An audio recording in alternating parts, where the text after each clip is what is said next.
Hello বন্ধুরা, টলিপাড়ায় আপনাদের স্বাগত। আজকে কথা বলবো বহু চর্চিত এবং জনপ্রিয় চিরদিনই তুমি যে আমার, জি বাংলার এই সিরিয়ালকে নিয়ে। এই সিরিয়ালে নায়ক নায়িকার মধ্যে ঝামেলা হচ্ছে তা নিয়ে নেট দুনিয়া তোলপাড়। দর্শকদের মনেও প্রশ্ন, কী হবে এই সিরিয়ালের? সত্যি কি বন্ধ হচ্ছে, নাকি আর্য বা অপর্ণার চরিত্রে অন্য কোনো মুখ আসছে? এই নিয়েও প্রোডাকশন হাউসে 3 ঘন্টা মিটিংয়ের পরেও কোনো আশার আলো দেখা যায়নি। মিটিংয়ের পর থেকে রিপোর্টারদের ফোন ধরছেন না নায়ক নায়িকা, এবং আমরা যতদূর গোপন সূত্রে জানতে পেরেছি, প্রোডাকশন হাউসে 3 ঘন্টা মিটিংয়ের পরেও কোনো আশার আলো দেখা যায়নি এই সিরিয়ালের নায়ক নায়িকাদের নিয়ে।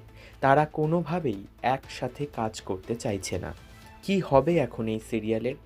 এত জনপ্রিয় সিরিয়াল, দর্শকের মনে জায়গা করে নিয়েছে যে সিরিয়াল, তার মধ্যেই এই তুমুল ঝামেলা। কি হবে এখন?